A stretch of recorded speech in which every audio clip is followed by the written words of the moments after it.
오늘은 마태복음 26장 57절에서 68절 말씀으로 모욕과 멸시를 당할 때 기억해야 할 것들 이런 제목으로 우리 마태복음 26장 57절에서 68절 말씀을 함께 나누도록 하겠습니다.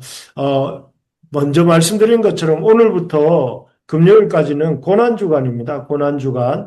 이 고난주간에 우리는 우리 죄를 사시기 위해 우리를 대신하고 대표하여서 고난받으셨던 예수님의 고난을 묵상할 것입니다. 그래서 삼위 하나님께서 성자뿐만이 아니라 성부와 성령, 성자 하나님께서 우리에게 베풀어 주신 구원과 또 그 구원의 은혜가 얼마나 크고 깊고 놀라운 것인지를 새겨보기를 원합니다. 특히 오늘은 이제 그 고난주간 둘째 날, 종료주일 다음 날로서 우리에게 이 예수님이 산헤드린 공회에 끌려가셔서 대제사장 가야바와 서기관 장로들에게 심판을 받으시고 모욕당하시는 이 목요일 저녁에 있었던 일이죠. 그것을 오늘 이렇게 함께 묵상하려고 합니다. 그런데 이렇게 예수님이 오늘 본문을 보면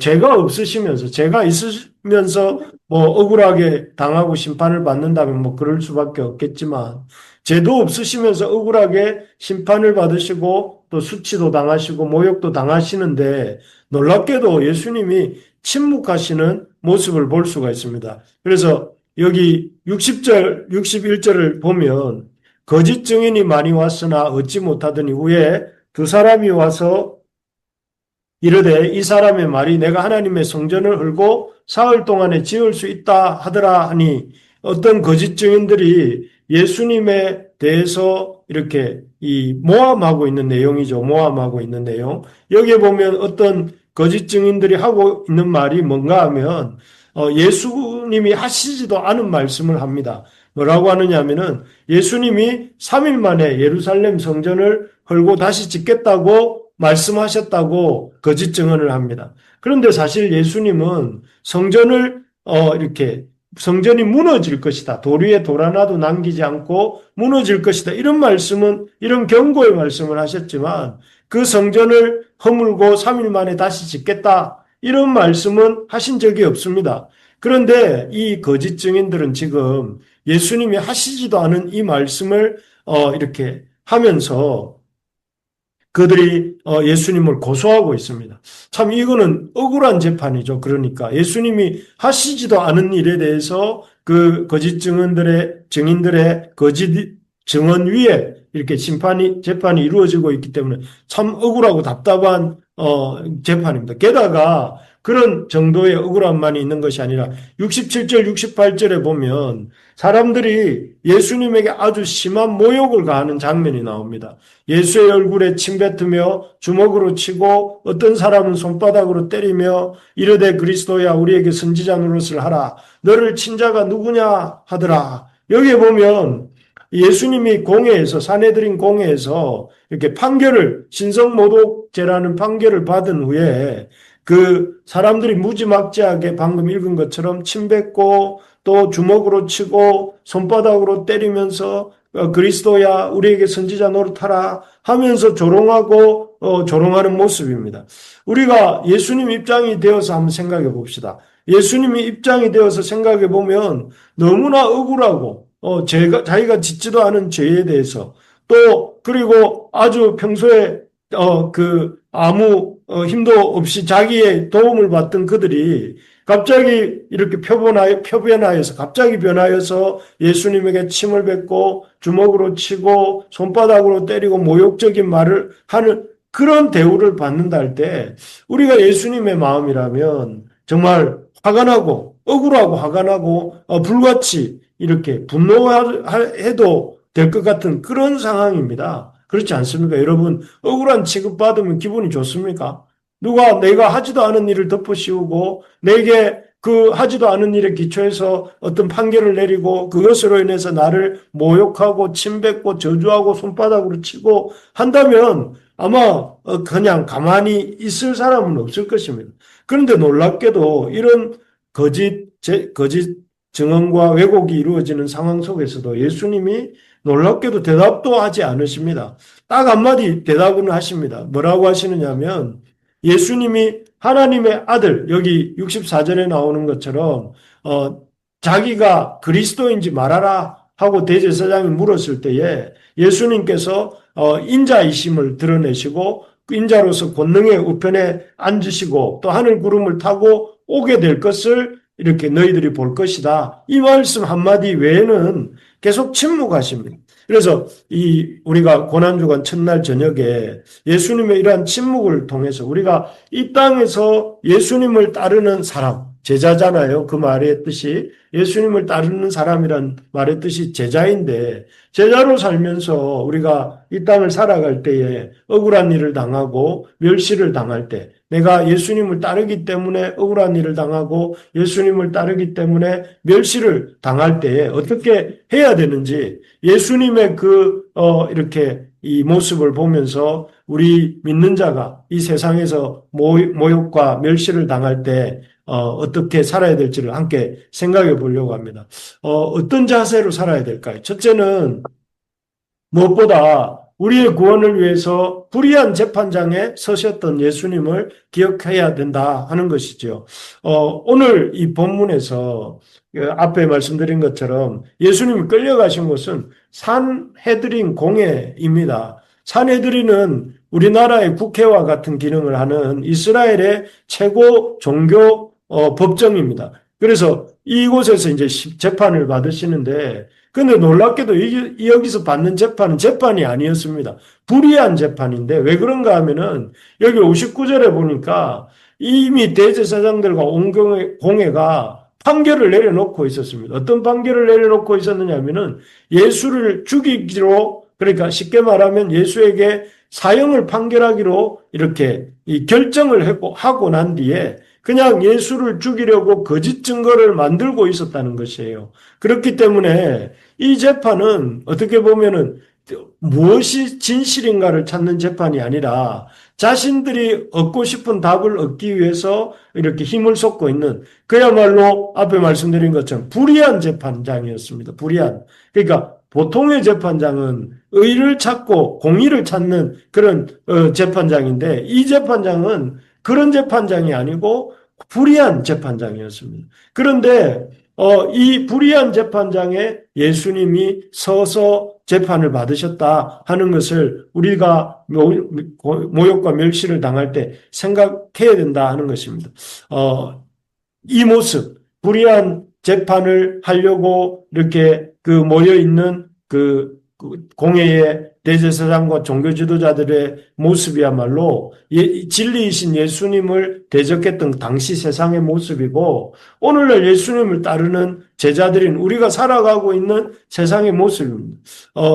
참 우리가 이 세상을 살아갈 때 진리를 따르는 그것으로 말미암아 우리가 세상으로부터 부당한 대우를 받게 되고 멸시를 받을 때에 참 우리가 왜 이렇게 억울한 일을 당하고 또 세상으로부터 이 모욕을 당하고 멸시를 받아야 되는가 이렇게 생각하면 안 된다 하는 것입니다. 왜냐하면 우리 주님이 어떤 진리 그 자체셨던 주님께서도 살아가셨던 그 세상이 불의한 재판의 세상이었던 것처럼 오늘날 우리가 살아가는 이 세상도 이렇게 우리가 진리를 따르기 때문에 오히려 그 진리인 것을 이렇게 덮어버리기 위해서 이 세상은 불의를 행하고 그 불의가 또 다른 불의를 만들어내는 그런 모습을 우리가 보는 것처럼 우리가 그런 일을 예수님의 제자로 살아갈 때 당할 수 있다는 것입니다. 여러분 혹시 지금 살아가시는 동안에 예수님을 믿고 교회를 다니고 또 예배를 드리는 이 일 때문에 예수님을 믿고 하나님을 믿고 이 성령을 인도함을 받아 사는 일 때문에 혹시 어떤 어려운 일을 당하고 어떤 멸시를 받고 있지는 않습니까?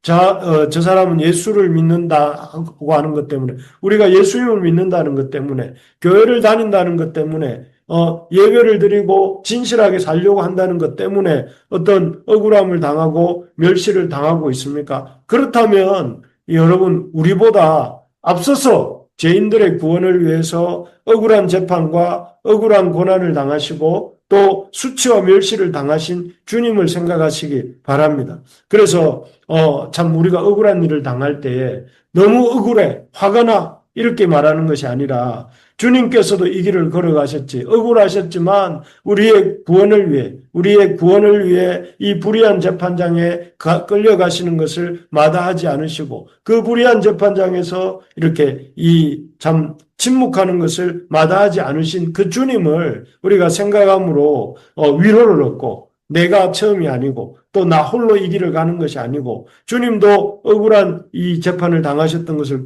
기억하면서 위로를 얻고 힘을 내어서 이렇게 우리가 갈 수 있어야 되겠습니다. 그래서 여러분 요즘은 너무 고난을 안 당하려고 해서 문제인 것 같습니다. 너무 이렇게 하나님 앞에서도 사람들 앞에서도 이렇게 다 인정받고 살려고 하는데 하나님 앞에서 인정받는 것이 어떤 때는 세상에서 인정 못 받는 것일 수도 있습니다. 그렇기 때문에 하나님 앞에서 인정을 받는 그것으로 인해서 세상에서 오히려 고난을 받을 수도 있다는 사실을 기억하면서 세상에서 고난받는 것으로 인해서 낙심하지 말고 오히려 내가 주님의 길을 잘 걸어가고 있구나 이렇게 생각함으로 우리가 힘을 내어야 되겠습니다. 두 번째로 보면 우리가 이 땅에서 예수님 따르는 자로 살아갈 때 모욕과 멸시를 받을 때 첫 번째로 기억해야 될 것은 예수님도 불의한 재판장에 서셨다는 것을 기억하는 것이라면 두 번째로는 그 재판정에 서셨던 예수님께서 침묵하셨다는 것을 기억해야 됩니다. 여기에 보면 죄인들의 구원을 위해 거짓 증언 앞에서 침묵하신 예수님을 기억하는 것입니다. 예, 여러분 정말 예수님은 고난 앞에서도 말씀드렸지만 침묵하셨습니다. 앞에서 말씀드린 것처럼 거짓말 증언을 했어요. 사람들이 예수님이 뭐 성전을 무너뜨리고 사흘 만에 짓겠다는 등 그런 말을 이렇게 했다고 이렇게 증언을 했지만 사실 예수님은 그런 말씀 하시지 않았습니다. 그런 말씀에 대해서 억울하다. 그 거짓말이야. 너희들 나에게 거짓 증언하지 마. 이렇게 말씀하신 게 아니었습니다. 그냥 입을 다물고 계셨습니다. 그리고 그 후에도 저들이 계속해서 여러 가지 거짓된 말들을 할 때 주님께서 침묵하시고 아무 말씀도 안 하셨습니다. 그 이유가 뭘까요? 그 이유는 예수님이 이 모든 것이 하나님의 구원 계획 안에 있다는 것을 아셨기 때문입니다. 이 모든 지금 십자가 지고 돌아가시기 이 모든 과정이 주님의 뜻 안에 성부 하나님의 뜻 안에 있음을 아셨고 이 모든 상황을 성부 하나님이 이렇게 주관하고 계시다는 사실을 신뢰하셨기 때문에 그렇습니다. 그래서 딱 한마디만 대답하셨다고 했죠. 네가 누구인지, 네가 하나님의 아들 그리스도인지 우리에게 말하라 하고 이 63절에 보면 대제사장이 질문했는데 대제사장이 예수님이 하나님의 아들 그리스도인지 그것을 질문했을 때 거기에 대해서만 예수님 당신이 인자이시고 다니엘서 7장 13절에 약속한 그 인자이시고 그 권능의 우편에 앉으실 것이고 또 하늘 구름을 타고 다시 오시는 그 하나님의 아들이시라는 것을 이렇게 인정하십니다. 그리고 나머지 이런 말들에 대해서는 침묵하셨는데 이 침묵하는 이 모습을 통해서 우리에게 참 우리가 이 땅에서 예수님의 제자로 살아갈 때에 사람들에 대해서 억울하게 모욕을 당할 수도 있고 또 멸시를 받을 수도 있습니다. 요즘 극도로 오늘 어떤 목사님을 만났는데 오늘 그 목사님이 하시는 말씀이 안 믿는 사람들의 기독교에 대한 신뢰도가 2점 몇 프로라고 합니다. 그래서 우리 다른 같이 모여있던 목사님들이 말하기를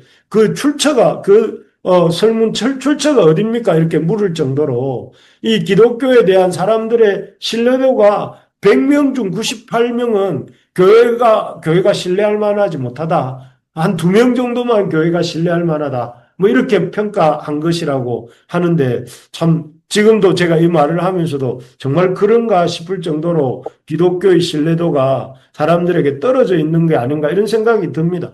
참 억울합니다. 그런 얘기를 들을 때. 제 주변에는 대부분의 그리스도인들은 진실하게 살려고 하고 있고 그 어떤 사람보다 선하고 이렇게 하나님 말씀대로 살아가려고 하는 사람들이 이렇게 많은데 왜 세상 사람들은 우리를 이렇게 잘 모르고 있는가? 저렇게 나쁘게 신뢰하지 못하겠다고 평가하는 거야. 이런 말을 할 때 제 마음에는 억울함이 좀 있습니다.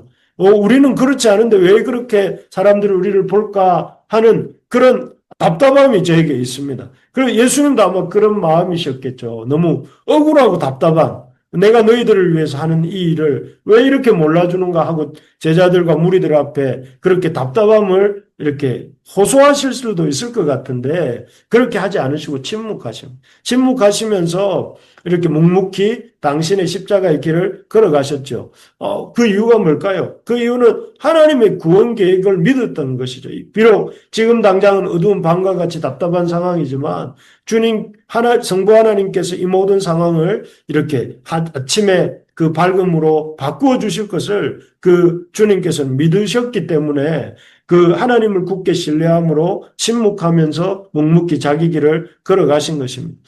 그렇게 하는 것이 결국 하나님의 일을 이루고 구원을 이루는 일이 된 것이죠. 여러분, 우리가 억울한 소리를 많이 듣습니다. 여러분도 그러실 거라고 생각이 듭니다. 억울한 소리를 듣고 답답한 일을 당하고 계실 줄로 압니다. 그럴 때 여러분, 그것을 일일이 반박하고 거기에 대해서 이렇게 이 혈기를 부리면 안 됩니다. 여러분, 그런 소리를 들을 때 하나님의 선하신 계획하심을 신뢰하고 또 이 십자가 고난의 길을 걸어가심으로 부활의 영광에 이르셨던 그 하나님을 신뢰함으로 그런 십자가 고난을 걸어가시고 또 부활의 생명을 얻으셨던 예수님을 생각함으로 우리의 길을 걸어갈 수 있기를 바랍니다. 그래서 침묵하면서 묵묵히 우리의 길을 걸어가는 삶을 삽시다. 그래서 세상에 뭐라고 하든지 우리는 우리 주님이 보여주신 삶의 본을 따라서 우리에게 맡겨주신 주님 하나님의 말씀대로 살고 그리고 그 말씀에 순종하여 서로 사랑하고 하나님을 사랑하고 이웃을 사랑하는 삶을 살 때에 그 삶이야말로 거짓에 승리하는 삶이요 우리의 구원을 이루는 삶이요 또 하나님의 나라를 세워가는 삶이 될 줄로 믿습니다. 예. 마지막으로 우리가 우리가 세상에서 모욕과 멸시를 당할 때, 첫 번째는 재판장에 서셨던 예수님을, 불의한 재판장에 서셨던 예수님을 기억하라는 것과, 두 번째는 그 예수님의 침묵을 기억하고, 침묵 속에 걸어가셨던 그 주님을 우리가 기억해야 된다면, 마지막으로, 예수님께서 우리를 위해 조롱과 모욕을 당하신 것도 기억해야 됩니다. 이 앞에 그 예수님께서 이런 말씀을 하셨죠. 뭐라고 하셨냐면은 예수님이 인자가 하나님의 권능의 우편에 앉게 되고 그리고 예수님께서 구름을 타고 이 땅에 다시 오실 것을 말을 했을 때 참 주님의 재림에 대한 말씀들이 참 많은데 여러분 예수님의 초림이 사실인 것처럼 주님 다시 오시면 분명히 사실일 것입니다. 그런데 이 주님의 재림에 대해서 하기만 해도 사람들의 반응은 아주 지금 보고 있는 이런 반응입니다. 뭐라고 했냐면 침 뱉고 주먹으로 치고 손바닥으로 때리고 아주 격렬하게 다시 오심에 대해서 거부하고 또 이렇게 거기에 대해서 반항하는 이런 것이 사람들의 모습인데 참 이상하고 이상합니다. 왜 예수님 다시 오신다는 말을 사람들이 믿지 못하는 것인지 예수님이 실제로 존재하셨던 것처럼 예수님 다시 오심도 실제로 일어날 일인데 왜 못 믿는지 잘 모르겠습니다. 어쨌든 주님 다시 오신다고 이 사람들이 보인 반응은 침 뱉고 주먹으로 치고 손바닥으로 때리는 일이었습니다. 참 여기서 우리가 인간의 참 제약됨 옳은 말을 들어도 옳은 말에 대해서 반응하기는커녕 그 옳은 말한 사람을 공격하는 인간의 그 죄악성과 폭력성을 우리가 보게 됩니다. 참 여러분 살면 살수록 인간은 죄인이구나 하는 것과 참 인간은 참 폭력적이구나 하는 걸 요즘 많이 느끼게 됩니다. 그런 이 인간의 죄악됨과 폭력성 앞에서 주님께서도 여전히 또 침묵하십니다. 그 이유는 왜 그렇습니까? 그 죄악되고 폭력적인 죄인들을 구원하시기 위해서입니다. 만약에 여러분, 이 주님께서 이 모욕과 수치를 견디지 못하시고, 거기에서 어떤 대받아 치셨다면 어떻게 되었겠습니까? 그 예수님의 뺨을 치고 침 뱉고 조롱하는 사람들에 대해서 화가 나셔서 주님이 그 어떤 힘을 행사하셨다면 어떻게 되겠어요? 그 침뱉고 때리는 자를 어떻게 혼을 내주셨다라면 어떻게 됐겠습니까? 그렇게 되었더라면 오늘날 우리가 아는 십자가는 없었을 것이에요. 우리가 아는 그 부활은 없었을 것입니다. 예수님의 이 수치당하심과 고난받으심이 있었기 때문에 오늘날 이 자리에 앉아서 또 이 온라인으로 우리 하나님 앞에 같이 말씀 듣는 그런 역사가 일어날 수 있었던 것이죠. 주님이 그 고난을 당하셨기 때문에 이 폭력과 모욕과 조롱을 당하셨기 때문에 우리가 이렇게 있을 수 있고 하나님의 백성과 하나님의 교회와 하나님 나라가 있게 된 것입니다. 그래서 우리가 모욕과 수치와 조롱도 당해야 됩니다. 우리가 모욕과 수치와 조롱을 당할 때에 그 모욕과 조롱과 수치를 당할 만해서 우리가 당하는 것이 아니라 그 모욕과 수치와 조롱을 하는 자들을 구원하기 위해서 예수님이 그러셨던 것처럼 그들을 구원하기 위해서 우리가 그들의 모욕과 조롱과 수치도 당하면서 주님처럼 우리가 그들을 위해 해야 될 일을 하는 것입니다. 그렇게 할 때에 참 그 결과로 우리가 구원을 얻었던 것처럼 우리가 그렇게 하는 것으로 인해서 우리의 이웃들이 구원을 얻는 것입니다. 그래서 여러분 이 고난주간에 우리는 고난주간이지만 여러분 가족들에게 더 잘하시기 바랍니다. 안 믿는 가족들에게 더 잘하시고 안 믿는 이웃들에게 더 잘하시기 바랍니다. 그것이 주님이 보여주신 고난주간의 의미입니다. 그래서 말씀을 정리하겠습니다. 우리가 세상을 살아갈 때에 모욕과 조롱과 수치를 당합니다. 예수님을 따른다는 이유로 그럴 때에 우리가 이 세 가지를 기억합시다. 우리에 앞서서 우리를 위해서 불의한 재판장에 서셨던 예수님. 그 재판장에 서셔서 이 참 말도 안 되는 거짓된 증거 앞에 침묵하셨던 주님. 그리고 조롱과 수치를 기꺼이 참고 나아가셨던 주님을 생각하면서 이번 고난주간 동안에 참 주님의 이 고난에 깊이 동참하는 그런 의미로 주님을 많이 생각하고 주님을 많이 생각함으로 우리에게 주어지는 삶을 잘 살아갈 수 있는 우리 모두가 될 수 있기를 주의 이름으로 축복합니다. 아멘. 네. 예, 우리 오늘 각자 들은 말씀